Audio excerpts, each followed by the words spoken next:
সচিবালয়ে তখন আগুন নেভানোর আপ্রাণ চেষ্টা চলছে, ফায়ার ফাইটারদের দৌড়ঝাঁপ।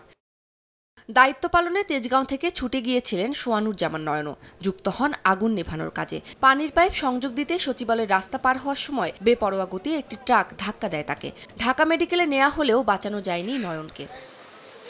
বৃহস্পতিবার সকালেই ছুটিতে বাড়িতে যাওয়ার কথা ছিল নয়নের। রাতেই গুছিয়ে রেখেছিলেন ব্যাগ, কিন্তু তার হলো না। বাড়িতে যাওয়ার কথা ছিল আজকে, কিন্তু আল্লাহ তো তার আগে নিয়ে গেল।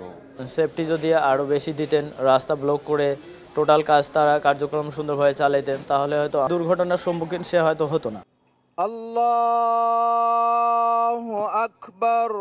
দুপুরে ঢাকা মেডিকেল কলেজ মর্গে ময়নাতদন্ত শেষে গুলিস্তানে ফায়ার সার্ভিসের সদর দপ্তরে নয়নের জানাজা অনুষ্ঠিত হয়। সেখানে এই দুর্ঘটনায় ব্যর্থতার জন্য দায়ী করা হয় উপস্থিত স্বরাষ্ট্র উপদেষ্টাকে।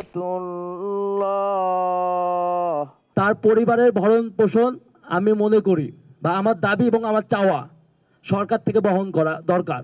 দুর্ঘটনার দায় স্বীকার করে স্বরাষ্ট্র উপদেষ্টা জাহাঙ্গীর আলম চৌধুরী বলেন, দোষীদের শাস্তি নিশ্চিত করা হবে। এই বিচার তো অবশ্যই হবে। আমার একটা কর্মী মারা গেল, এটা আমার একটা ব্যর্থতা না? আমরা ট্রাক চালককে ধরে ফেলছি এবং তারা আমরা আইনের আওতায় অবশ্যই নিয়ে আসব।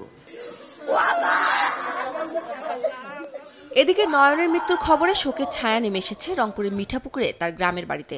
ঘাতক চালকের শাস্তির দাবি জানান স্বজন ও এলাকাবাসী।